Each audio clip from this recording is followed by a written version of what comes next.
इस फ़िल्म के बारे में थोड़ा बहुत मुझे पता है क्योंकि सर ने कल ही मुझे कहा था और कल मुझे एक किताब दी थी। और उसके अंदर लिखा था कि कैसे वो ट्रेजर के ऊपर है पूरी पिक्चर। इस टाइम पर ऐसी कोई इंडस्ट्री नहीं जहां पर खेसारी भैया की तारीफ ना की जा रही हो, उनके एक्टिंग की तारीफ ना की जा रही हो और उनके फिल्मों की बात ना की जा रही हो।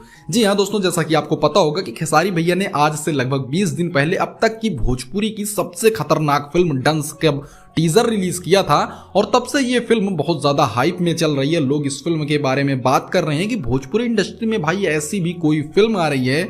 और उसी बीच दोस्तों हम आपको बता दें खेसारी भैया का हारमोनिया वाला सॉन्ग भी रिलीज हो गया है, दूसरा वाला मतलब पार्ट 2। पहला वाला तो बहुत ज्यादा ब्लॉकबस्टर था। इस गाने के बारे में आप जरूर बताइएगा हमको देखकर। अब बात करते हैं खेसारी भैया की फिल्म के बारे में। तो ये कहानी ऐसी है दोस्तों कि एक बहुत बड़ा गैंगस्टर होता है और उसको खत्म करने के लिए खेसारी लाल यादव फैसला लेते हैं, क्योंकि वो जो गैंगस्टर होता है वो पूरे यूथ को बर्बाद कर रहा होता है, किस तरह से नशा लोगों को सिखा रहा होता है। कुछ इस तरह की फिल्म की कहानी होने वाली है। मतलब एक तरह से कहें तो इस फिल्म में एक बहुत अच्छा संदेश दिया गया है हमारे यहाँ के युवाओं को कि लोगों से किस तरह से बचकर रहना चाहिए, लोगों की परख कैसे करनी चाहिए। और इस फिल्म के अंदर कोई भी अश्लीलता नहीं है, मतलब एक भी अश्लील गाना आपको देखने को नहीं मिलेगा। और दोस्तों एक सवाल और है कि क्या इस फिल्म को भोजपुरी इंडस्ट्री के बाहर भी डब किया जाएगा, क्योंकि फैंस की डिमांड है कि इस फिल्म को अलग अलग भाषाओं में डब किया जाए जिस तरह से साउथ इंडस्ट्री करती है।